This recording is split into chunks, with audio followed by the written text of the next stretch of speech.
Living Corporate is brought to you by The Access Point. The reality is, this is the largest influx of Black and brown talent corporate America has ever had. And as a result, a variety of talent entering the workforce are first-generation professionals. The other reality? Most of these folks aren't learning what it means to navigate a majority white workplace in their college classes. Enter The Access Point, a live weekly web show within the Living Corporate Network that gives Black and brown college students the real talk they need and likely haven't heard elsewhere. Every week, our hosts and special guests are dropping gems, so don't miss out. Check out The Access Point, airing every Tuesday at 7 p.m. Central Standard on livingcorporate.tv.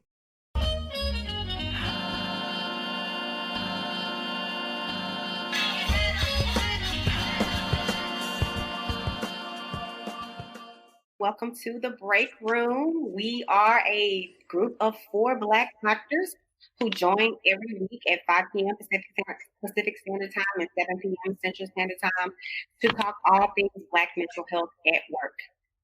And I am coming together with our amazing co-hosts who I want to allow them to introduce themselves because everybody may not know who we are. We're coming in under some bittersweet sentiment, and we're going to own that tonight, and we're going to talk through that tonight. So I'll introduce myself first. I'm Dr. LaWanda Hill, a licensed psychologist in California and Texas, and then I'm going to throw it to Dr. Jade to introduce himself, and then Dr. Brian, and then Dr. Nikki. All right. Hi, everybody. My name is Dr. Jide Bama-Shigbin. I'm an assistant professor of psychology at Cal State Long Beach. I'm a health psychologist who studies the relationships between stress and mental health and physical health. And I'm a father of 2 boys. So go on, Dr. Nikki. My name is Dr. Nikki. I'm a licensed psychologist here in the state of Texas. I'm a counseling psychologist by training. I see clients in private practice, specifically Black women and individuals dealing with either racial trauma recovery or relational or sexual well-being, as well as provide DEI services in academic and corporate settings. Hey y'all, I'm Dr. Brian Dixon. I'm a child and adolescent and adult psychiatrist here in the great state of Texas, which ain't so great lately, but we'll get to that later. I am also an entrepreneur and I believe in the power of mental health. And so I'm lucky to be here with these wonderful co-hosts. So thanks for having us. All right, y'all. So we just wanted, for those of you who are new, welcome. We're going to tell you a little bit about what to expect. For those of you who are recurring, thank you for sticking with us, riding with us. We try to create a space that is going to be therapeutic and healing. So usually we open up with the tea. We do a spill of tea. What's going on in the world? What's happening? We give a little bit of time to it. Then we introduce our topic, and then we have a little bit of discussion. We take questions. And then after that, we wrap up with a last nerve because usually being Black in America specifically, and more specifically at work, something is going to get on your last nerve. So that's how we spend our time.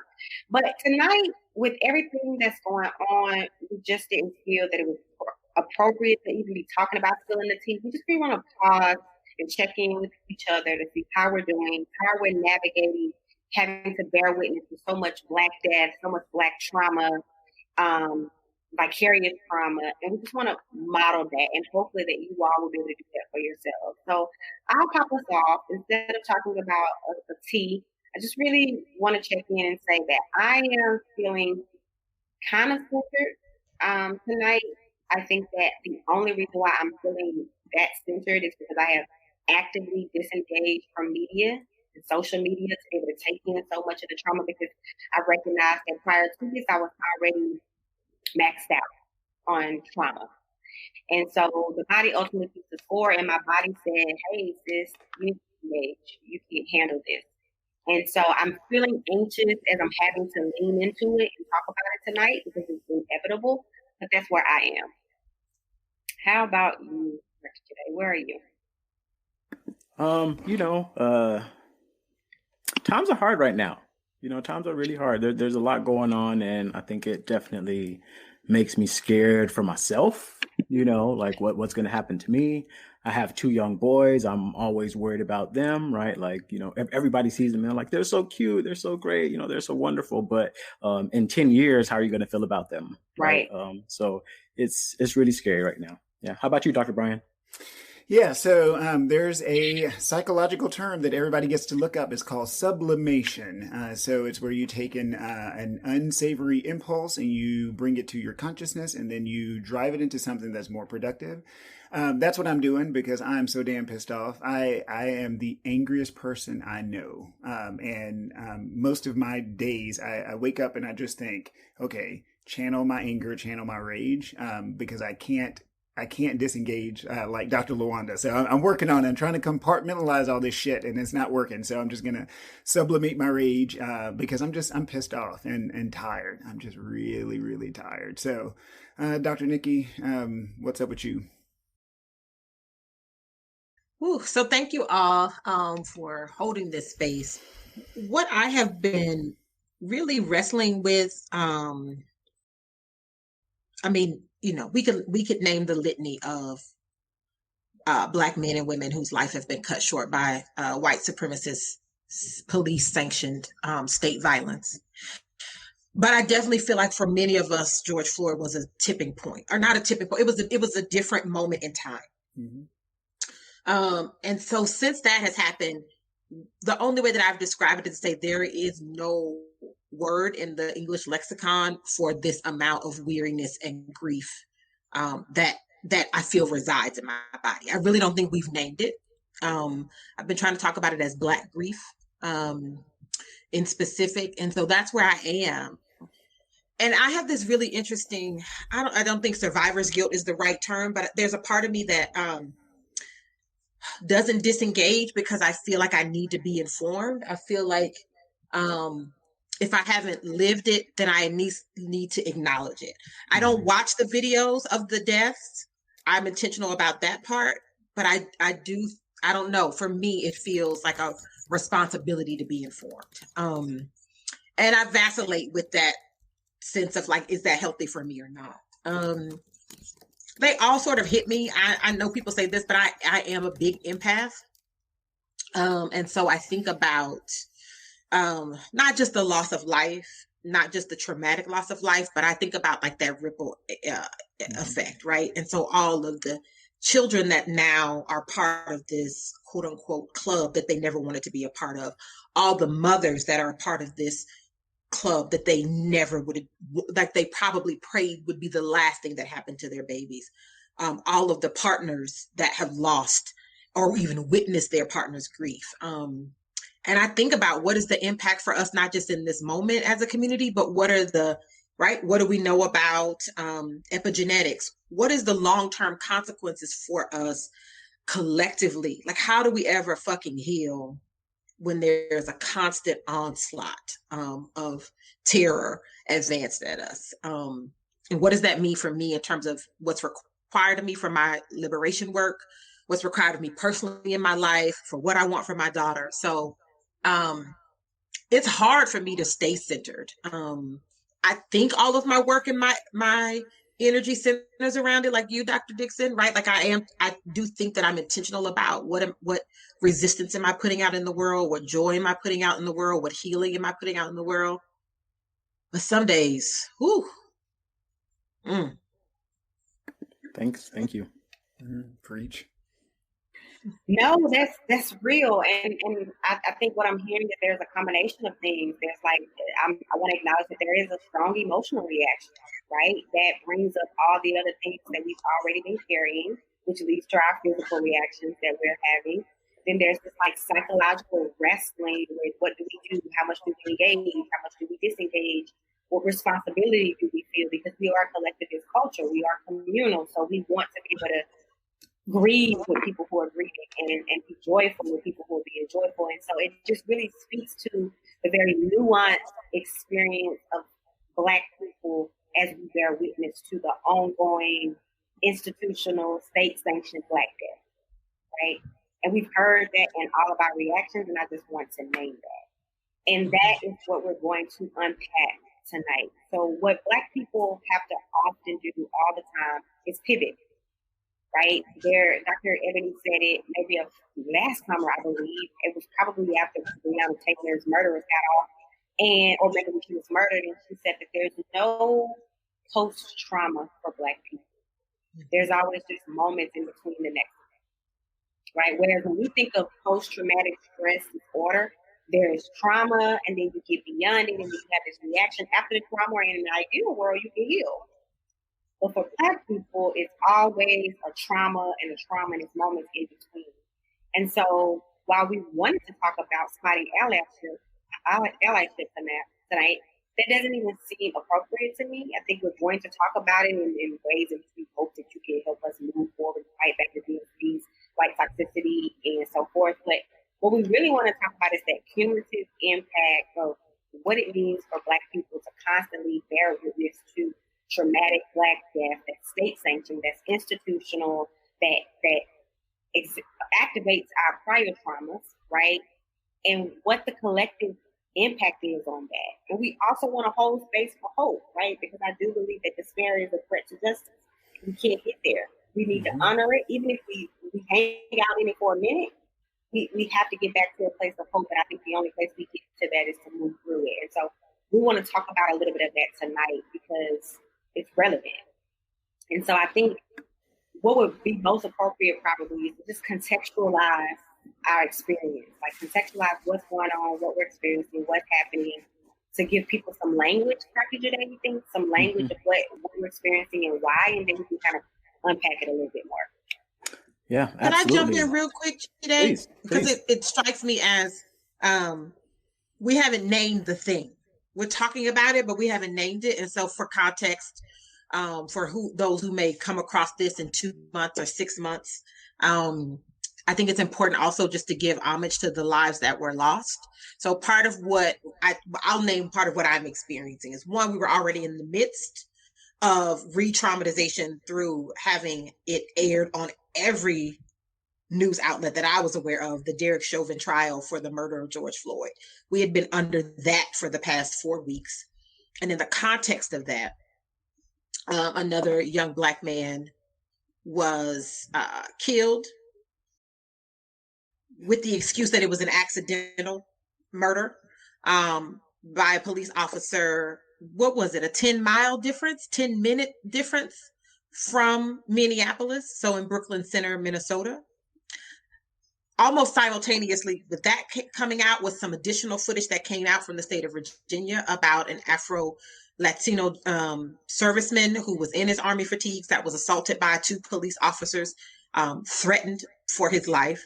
And so both of those things have been sort of released out into all airwaves. And so we are not just managing the ongoing trauma of trying to understand what might happen with George Floyd. And I think the other piece, LaWanda, about this one is your mention of hope. I think there is a sense of hope for many of us that this is such an egregious experience, that there were so many worldwide eyes on it, that this might be the one time we get a conviction. Yeah. But I think that hope can also be like a dangerous thing, right? Like everything becomes much more fragile. And so I think a lot of Black people were already hyper vigilant, which is a symptom of PTSD, right? Already hyper vigilant. And then these 2 other instances happen sort of back to back. And so it becomes a thing of, when do you catch your breath? And so that is a part of the current context. But what Jide is going to help us think about and talk about is this ongoing broader context with which these moments in time live. Mm-hmm. Yeah, absolutely. So thank you, Dr. Nikki. Thank you, Dr. Wanda. So absolutely, these things happen in a broader context, right? So according to the Washington Post, in the last year, about 991 people have been killed by the police. Okay, like murdered by police. Okay, and that's actually a relatively stable number. Every year, it's been about 1,000. Every year, it's been tracked. But interestingly, it's only been tracked about like the last 2 or 3 years. Okay, so before there was actually no federal tracking of how many people were killed by the police. Right, so that's just one context to put this in. The vast majority of people who get killed by police are men. Okay. In fact, they're often mostly white. In sheer number, it's mostly white. Okay. But Black men are disproportionately likely to be killed by the police. Okay. We only make up 13% of the population, but make up about 33% of those people killed by police. Okay. And Black men are far more likely to be killed by police while they're unarmed in comparison to white and Hispanic men. All right. Dr. Nikki, thank you for bringing up the case of Dante Wright, the unarmed Black man who was killed by the police officer Kim Potter in Minnesota, right, in Brooklyn Center. Karan Nazario was the sergeant or the lieutenant who was assaulted by police officers on camera, right? Matthew Zadok Williams recently was killed in DeKalb County, Georgia. Okay. And they're trying to say he lunged at police with a knife, but witnesses say that's not what happened. Just recently, Adam Toledo, a 13-year-old boy in Chicago, was killed by a police officer when his hands were up. They just released the video today. His hands were up. The police officer said, "Stop running, put your hands up." He turned around and put his hands up, and then he murdered him, right? And, Mayor Lori Lightfoot, before it went out, she raised the bridges in Chicago, right? The bridge that connects the poor side and the rich side, right? And that's always something they do when they know that there's about to be a protest or something like that. Peyton Ham, a 16-year-old white kid, murdered by police in Maryland for holding a pellet gun, right? And that still matters. It's not acceptable for that to happen. The officer who shot and paralyzed Jacob Blake at the end of March, really, really quietly, they put him back into duty and said he didn't do anything wrong, right? Last week, a Pentagon police officer shot and killed 2 Black men who were driving away from him because he said he thought they were robbing his car, okay? And this is what we live with every single day, right? Like every day you read the news and it's something else. There's some research by Professor Siri Alang, who is a professor at Lehigh University. She published this paper in the American Journal of Public Health. It's a really, really great paper. I highly recommend you read it. It's on police brutality and white supremacy. And she points out that police brutality impacts Black health on an individual level, on a communal level, and on a structural level, right? So what happens doesn't just impact the person who it happens to, it impacts all of us, okay? So let's talk about some of the ways how. Well, one, it kills people, right? That's one way it kills people, right? Just off rip, it kills people. And even everybody who isn't killed, there are people who suffer from severe injuries for the rest of their lives because of the things that police officers do, right? 2, there's adverse physiological responses that increase morbidity, right? So this is a direct quote. Witnessing or experiencing harassment, routine unwarranted searches, and deaths that go unpunished send a message to Black communities that their bodies are police property, disposable, and undeserving of dignity and justice. Defending the character of loved ones after the police have killed them can also be excruciating, eliciting more negative emotions. I mean, how many times have we seen the character assassination that goes on of young Black people after they died? We saw it with Breonna Taylor. We saw it with Sandra Bland. We saw it with Trayvon Martin. We saw it with anybody you can think of, right? There's always the character assassination that comes on afterward. These police brutality incidents, there's racist public reactions that cause a lot of stress, right? Black people often have the task of explaining to their non-Black friends, and this is another quote, co-workers and strangers, the connection between structural racism and the latest police shooting. This is a profoundly stressful process to undergo while grieving these deaths, right? So imagine all this happening, right? And you go to work and your co-worker's like, well, he shouldn't have ran. Well, he had a warrant. Well, he should have been complied. He should have XYZ, right? Trying to justify the deaths of, mostly young, unarmed Black men, right? Next, police brutality often results in arrest, incarceration, legal, medical, and funeral bills that cause financial strain. Another quote. In addition to the job loss after incarceration, because remember, a lot of people who don't die, they just take them to jail afterward, right? After they beat your ass, they take you to jail, right? Survivors of brutality have to deal with the disabilities from the police use of excessive force. Police brutality also affects the economic productivity of Black communities because loved ones have to take time away from paid work to grieve, to plan and attend funerals, and organize protests, right? And these events result from police brutality, and they take away resources from already often poor Black communities, right? And then last, these are also just signs that police brutality is an integrated oppressive structure, and it causes systematic disempowerment. Another quote. Excessive police force and inadequate prosecution of perpetrators might increase feelings of powerlessness in the Black community, diminishing perceptions of gains made by the civil rights movement. Frequently, the only semblance of justice for victims of police brutality is to gain sympathizers in the court of public opinion. To do this, Black people seemingly have no other option than to make public the videos or photographs that show the private and last moments of loved ones' lives. Okay, and this was published in 2017. All right, this wasn't even published like today, right? And all this is absolutely, absolutely still relevant. Okay, so my question that I pose to all of you: we live with these experiences all the time. How does this impact us? How did this impact our ability to work? And what do we need in allies?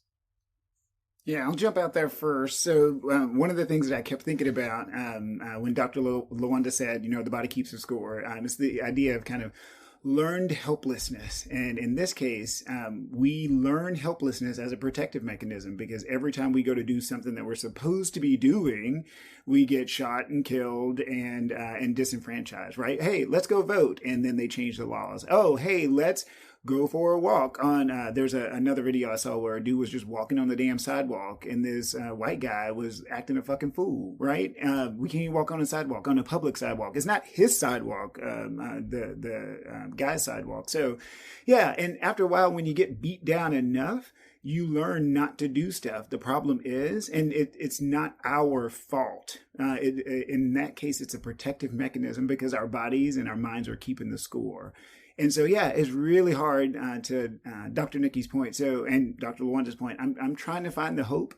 There's a term called cognitive dissonance, and I struggle with that because I'm around white folks all the time, right? And I'm like, yeah, I would like to think that they're looking out for my best interest, but now I have to wonder, are they? And what the hell does that mean? And I struggle with that, especially on days like this. And so, yeah, I don't know what it means for a Black person at work. It's hard. I have so many reactions sharing that. I just have so many different reactions, and I keep going back to this. I guess what lingers with me the most is like have to prove a case so as to gain empathy, right, sympathizers. And I think about what it might feel like for somebody to be traumatized, but then have to share their trauma in hopes that you may find them human enough to be able to react as an ally, right? That's my first reaction. My second is to what you shared, Dr. Brian, which is this learned helplessness. And I can say as someone who has struggled with learned helplessness. And I think that that's important for us to name for people who may be listening, who may be having a reaction, because it's very real. And I think it's a psychological conditioning. That once so let me go back. So you learn helplessness in a certain context, right? Because that's what you need to survive. And then that context shifts and you still feel helpless. And so I think that continues to perpetuate the marginalization, the oppression. Like, these are all different thoughts that are running through my mind that if you don't recognize that, you may just surrender.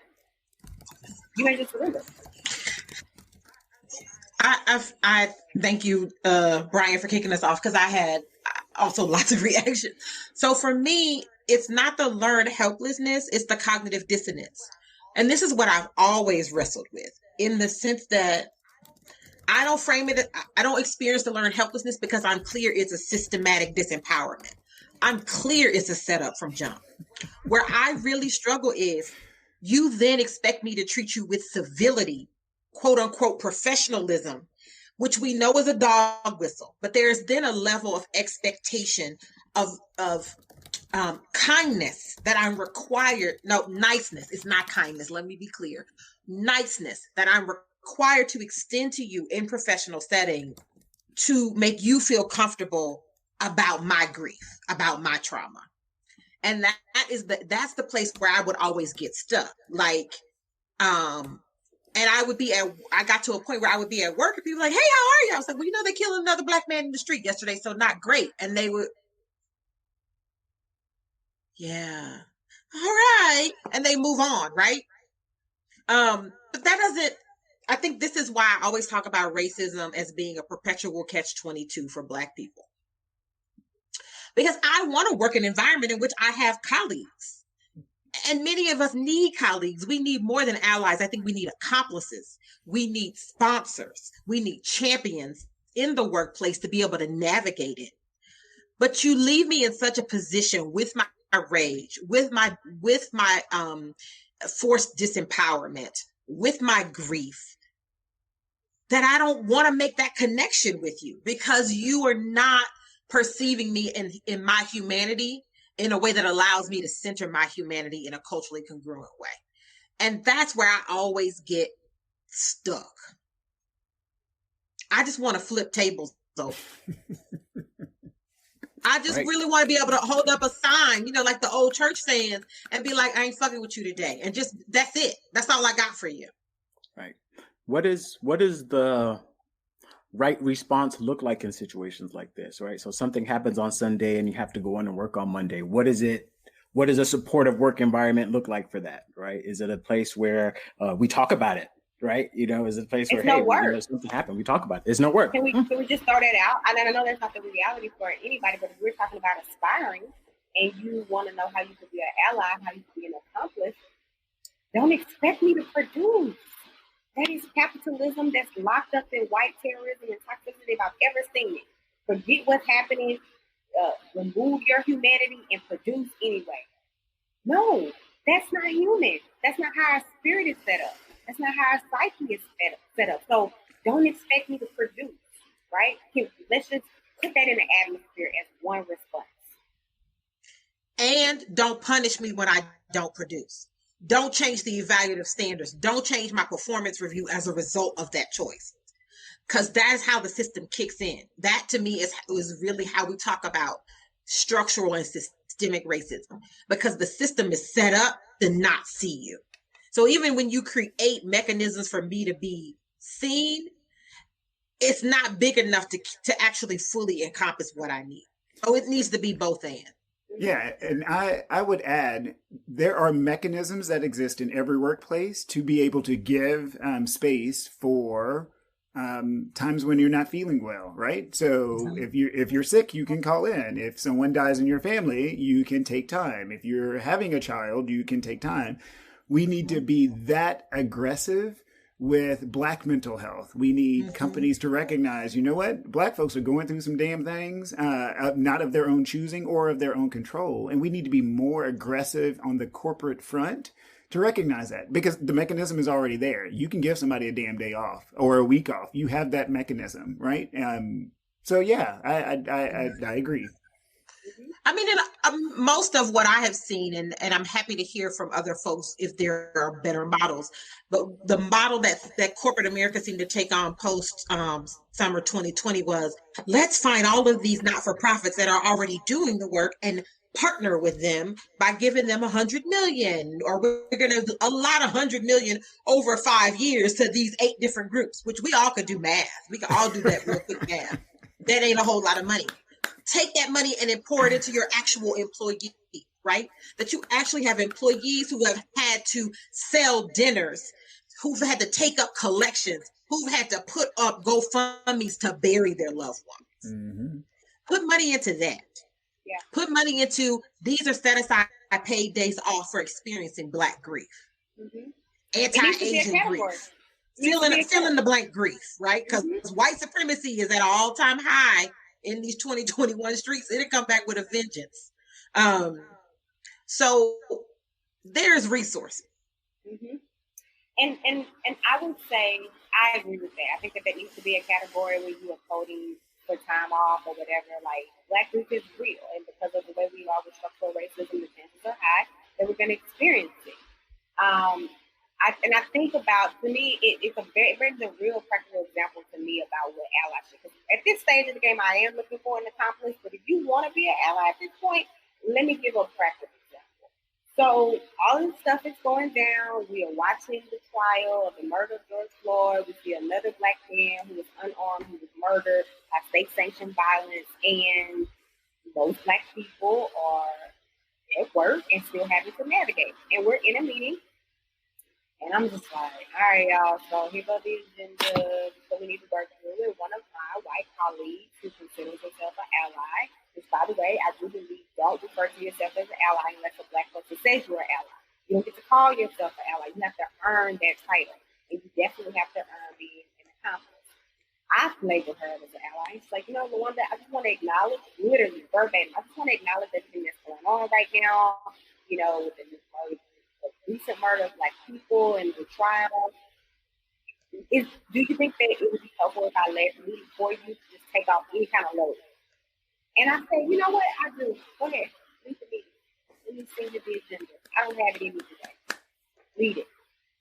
Take on some of this emotional labor that I am holding, that I am carrying, and take one of the 50 million tasks they've given me, because that's another thing. As a Black woman, you expect me to produce all the time. Do something that matters and alleviates the pain points and the pressure points for me in this moment. Amen. I hearken back to one of our podcasts 6 weeks ago with Black Excellence and John Henryism. Dr. Nikki, you taught me this term, and now I just feel it in my bones every time I wake up and I work my 3 jobs. And yeah, if someone came up to me and said, I see you, I hear you, I see what's going on, let me do this for you. If you want to be an ally, that's a great place to start. Whenever we lose somebody in the Black culture, we celebrate and we support that family, right? We go to the house, we get the food going. Hey, let me clean up the dishes. What can I do for you? And this is one of those times we are culturally mourning. Every single Black person is in mourning. Again and again and again, because all this shit keeps happening. And yes, help a brother out, do some shit, get some shit done, so that then we don't have to run around and have our heart burst like John Henry, because we're trying to do the most to keep up and catch up in this context. I think one of the most important things that you're all mentioning right now is that it's not just support, it's action with the support, right? Because, one thing a lot of white people like to do is send you a little message like, I'm thinking of you, right? And it's like, no, that doesn't mean anything to me, right? I'm thinking of me, right? That's essentially the thoughts and prayers, right? But all of you mentioned that it comes with a bit of action, right? It's like, I see you, I feel you. How can I help you? Right? What are the ways that I can do to assist you? Right? How do you all feel about your boss holding space to have conversations about this? Let's say they do give you a week off, right? How do you feel about a boss having, saying, let's hold a space, let's have a meeting to talk about it? Are you against that? Do you want that? How are you feeling? Miss me with that. I don't want it. Yeah, I don't want it either. No. But here's what I do want, and this is what I want in a part C answer to the previous question. For me, real allies do the work when I'm not around. That part. I don't really necessarily need you. I mean, I'll take it if you want to buy me some wine or chocolate or give me a meal. I'm never going to say no to those things, right? You want to run the meeting, go for it. But what's most important to me, are you talking to your granddaddy? Do you talk to your brother? Do you talk to your friend's husband who's a good cop, one of the good apples? Talk to them. Get them together. Check them. You've been going to all these trainings and reading and doing all of these things and really listening to your Black coworkers. Then get with your own people, because you have more leverage with them than I will ever have, than seeing my people get gunned down in the street will ever have. Use that leverage when I am not present to make changes in the spaces where I won't be, but people who look like me might be, and who might live another day because you've opened up someone else's thoughts about how to see themselves in the world. Yeah, I am always impressed at how much or how many times white folks run from that uncomfortable place. They, especially on social media, they just don't say anything. Yeah, it's like coming into the break room at work and they just say nothing. Now, I don't need you to be my therapist, because again, we're the break room. We're all about therapy and empowerment, and we can have therapists outside of the workplace. So I'm not trying to have you be my therapist and process trauma with me. What I am saying is that when you don't acknowledge it, you perpetuate the trauma. So acknowledge it. I'm really sorry. Validate. I'm really sorry that happened. I don't know how to help, but I'm going to go do my work. And then go do your fucking work. Because at the end of the day, I can't do your work for you. You have to do it yourself. And yeah, Dr. Nikki, I'm with you. You have to do the heavy lifting with your family and your friends and your neighbors, because you probably live in a white neighborhood, right? Our white allies, they probably live in a white neighborhood and go to a white church. Yep. They go do your work. And then as Black folks, reach out. One of the healing things about the break room is, we all get to kind of commiserate and process this stuff together. And it's really, really important. Because it's really about undoing your conditions. If you want to be an ally, here's one thing I need you to really come to terms with. No one escapes conditioning. I'm trying to tell you to pull your mic closer. You're a little low. Sorry. No one escapes conditioning. No one escapes socialization. Period. That means messages that are systematic over time that work together to create a perception of a reality that you have with people. I want you to really sit with that. Nobody escapes socialization, and no one damn sure escapes racial socialization. That is inherent with bias, that is inherent with dehumanization, invalidation, these stereotypes you have about Black folks specifically. Hence why when you see a Black male, you perceive a threat and you don't perceive a human. Okay? We all have it. Let's just stop playing like we don't. We do. Everybody has biases because none of us escape socialization. Number one, if you want to be an ally, sit with that truth. Wrestle with that truth. Take it to your therapist and not to your Black therapist, giving them more labels. Take that to your therapist and wrestle with your socialization. Then, two, commit to undoing it. Nothing is constant but change. Everything that you think you know about a cultural group, about Black people, about brown people, is not true. Unlearn it. You can intellectually understand some shit, but emotionally you got to internalize it. And that takes work. So if you just read a book, Robert DiAngelo, or How to Be an Anti-Racist, I'm here to tell you, you just in kindergarten. It's doctoral levels for this shit about unlearning. You nowhere near that. You don't even have the fundamental concepts to understand what it means to be racist, what it means to perceive people in a biased way. So you want to be an ally, stop trying to be quick to get to action and alleviate your guilt because you're centering yourself and you're not centering the people who are marginalized, and do the fucking work to unlearn. Period. There's this cartoon, I wish I could pull it up, but there's this cartoon of this Black guy. He's got hiking boots on, shorts, his backpack, and it's a white dude in like business casual. He's got like a sweater and some loafers, and he's bent over like, whoo, let me catch my breath. And the Black dude is like this, and the post says, recognizing race is a problem in America, but doing something about it is still on a higher elevation, right? And that is exactly what I thought of, you know, like, if the first time you've ever talked about this stuff was summer 2020, but you still in Head Start. You're not ready for this PhD level conversation. You are not ready. And that, let me be clear. The idea that you think you're ready is a very function of your white privilege. Mm-hmm. It has taught you that other people's experiences are objectified, that you can read it in a book and automatically you are at the same level as someone else. There is a certain level of expected familiarity in white culture that does not exist in all other Black and brown cultures. You need to capitulate to that if you want to actually do the work of being an ally. You need to get in that mindset that you're not ready for these big girl conversations and big boy conversations. But you can have Head Start conversations with your other Head Start friends. You can do that all day long. Circle time. Mm-hmm. Do your own work. It really will serve us better as a collective if that is how you choose to use your time. If your intentions are genuine. If they are genuine and not performative. I'm gonna post that on my social media tomorrow. Have Head Start conversation with your Head Start friend.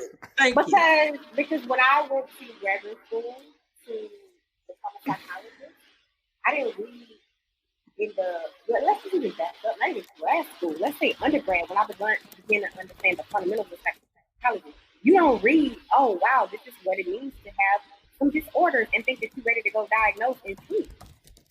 It's a humility. That you understand it's levels to this. So you don't read a book and think that you're ready and that you understand your condition is undone. It is a process to become a psychologist.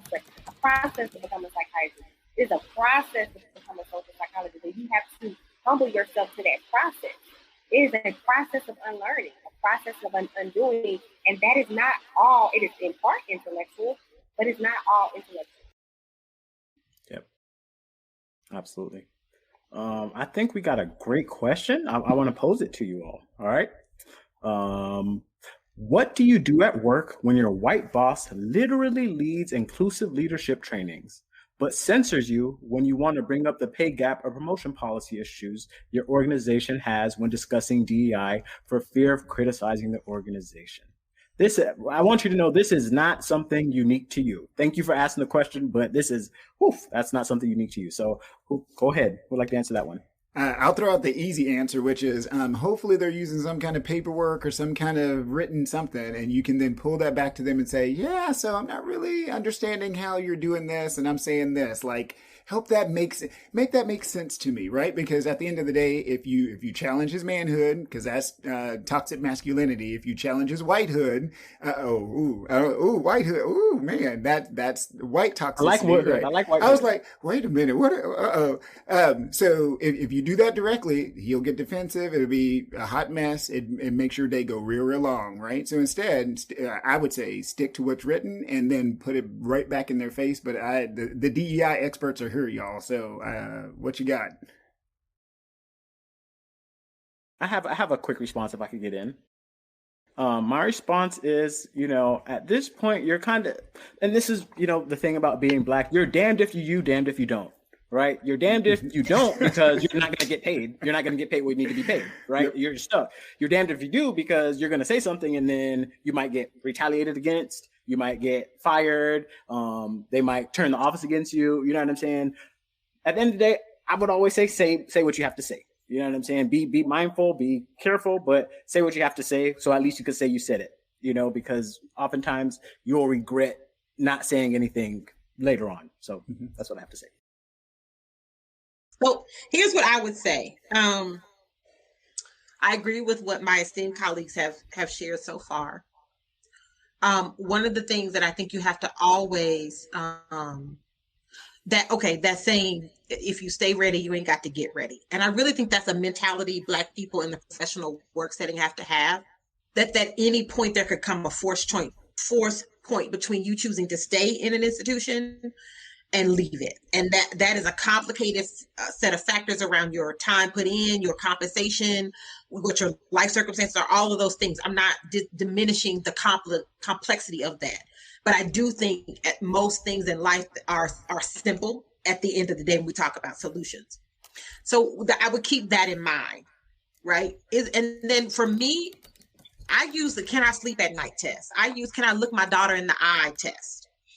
And if it's something that I cannot abide by in either of those spaces, then it's up to me to figure out how to strategize and negotiate. So here's where the real work of allies and accomplices come into play.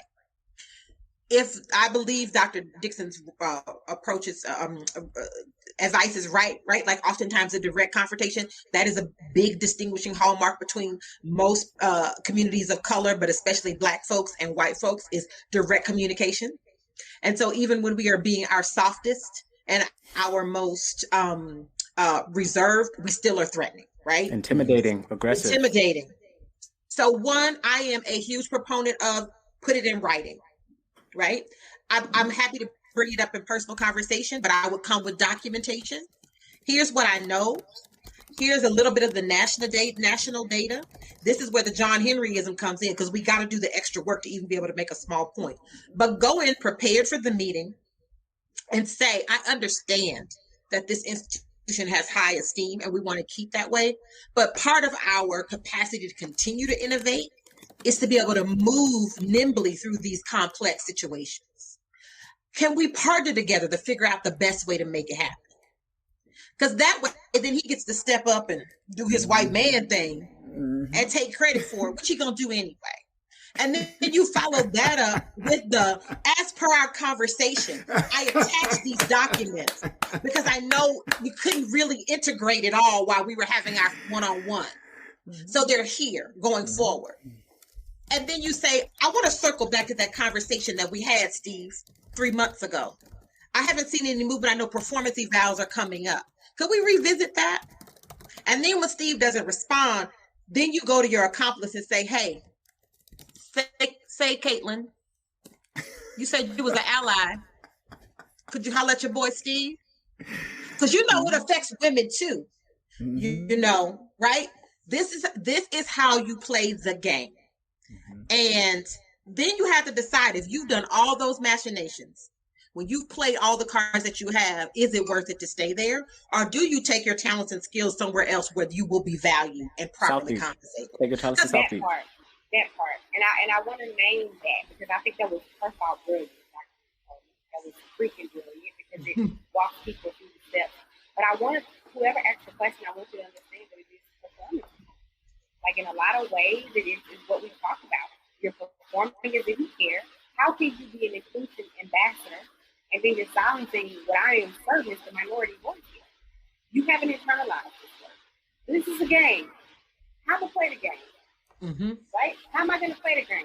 And then, you do that test.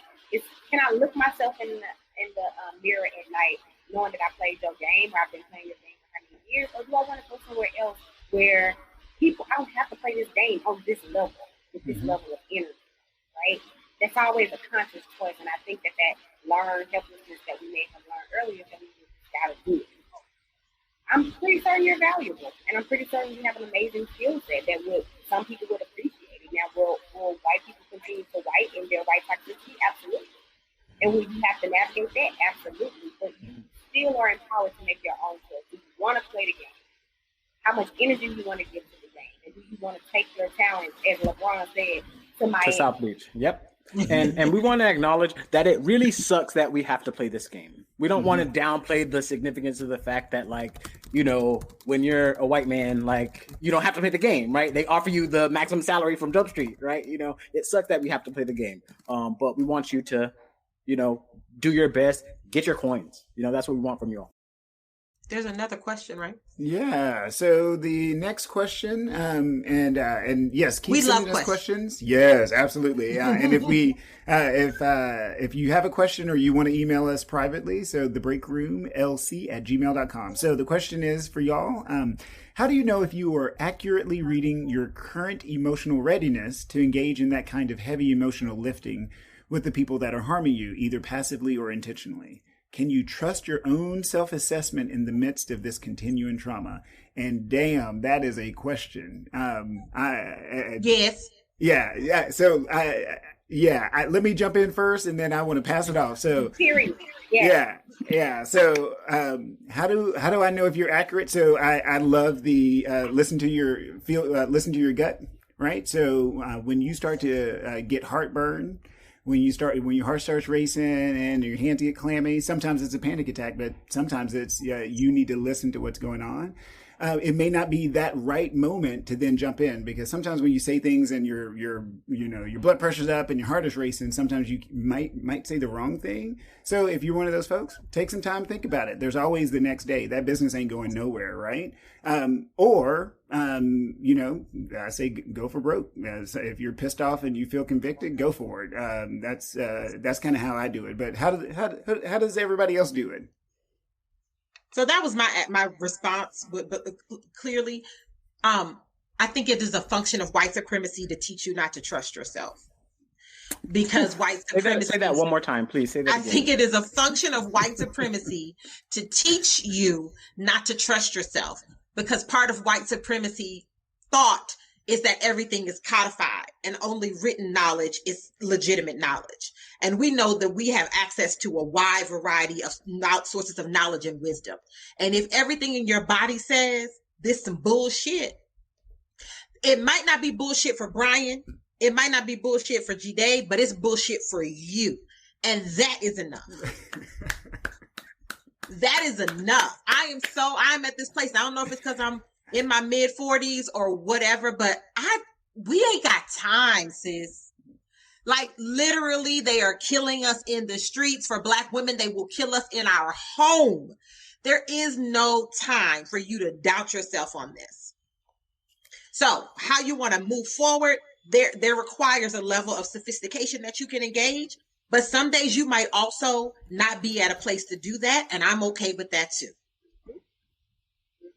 I will be honest and say, I think Black men get away with expressing their anger much more so than Black women, that the sanctions are not the same for them as they are for us. But it doesn't mean you don't have a right to have access to that for yourself. Mm-hmm. What about you, Dr. Lawanda? What do you think? That's a mic drop. I think is absolutely correct. This is what I need Black people to come back to, right? The colonization, the internalization of anti-Blackness, the white toxicity that comes through our brains has tried its hardest to rid of us this fact that we are connected to something greater than us. Like, we move as spiritual beings, we move as interpersonal beings. And to discount that is fundamentally against our existence. We're not those people. We're not those people. We are people who have intuition, who have discernment, who are connected. We get answers from being in relationship with people. We're not individualistic. We're collectivists. Mm-hmm. And when we start to discount that, then that's how you know it's a product of all of these toxic things that I just named. Mm-hmm. So how do you get back to that? You got to get back to that. You got to get back to your core on that. And sometimes that means disengaging. Sometimes that means reserving your energy. I don't want to explain to you how toxic you are, because guess what? You ain't worth my energy. I love this question. Thank you for asking. I have a really quick response. Building on what Dr. Bryan said, sometimes it's cool to take a second. There's nothing wrong with taking a minute to yourself and processing, repeating to yourself, maybe writing down what happened. That's often a good thing. Like in the moment, writing down what was said to you so you can remember that. And this is why community is important. You should have a trusted Black person in your life that you can go, sis, bro, bruh, can I talk to you about this real quick? My boss said X, Y, Z to me. Am I tripping? Right? Like that's a common question, right? That Black people ask, am I tripping? Am I bugging? Let me know if I'm bugging, right? And you can go from there. That's one way as well. But thank you for your question. I've also been known to draft a mad ass email. I ain't got to send it. But baby, there's something cathartic to hitting those keys and reading somebody fulfilled. And then I'll save it as a draft. And then I might have that conversation. And then I'm going to go back in and edit it. I'm probably going to always open up this mouth, but I might make a more edited version. Yes, I had a lady type it. I love that. But at the end of the day, the take home is your experience is valid, right? The whole reason we have the break room is a universal recognition that Black people at work are marginalized, diminished, oftentimes distorted in our perceptions of ourselves, underutilized, and overworked. It is a universal experience. How it shows up and manifests in your particular world of work varies from person to person. The experiences and phenomenon of yourself that you bring to it varies from person to person. But this is a collective, universal experience, and that's why we're here. Whew. All right, we covered a lot. I think this has been cathartic. I hope it has modeled to you all that when Black people are killed and murdered, we all feel it, and we all are having to navigate this systemic racism that impacts us psychologically, physically, emotionally, and the impact we've begun to even name and the questions we begin to doubt ourselves. We begin to question ourselves. We begin to, submit ourselves to things that we may or may not have to endure. So I'm really hopeful that somebody was moved by this episode, that you go back and you put it on repeat however many times you need to do it. But we want to make certain that we just validate, number one, name, then validate and acknowledge the experience and give you some language for it, because we can't address what we can't name. And unfortunately, we don't have a lot of language for the things that we're experiencing because they're, racism and stuff. Mm-hmm. So I've enjoyed it. I don't know about y'all, but I've enjoyed this experience to be able to, lean in. Always.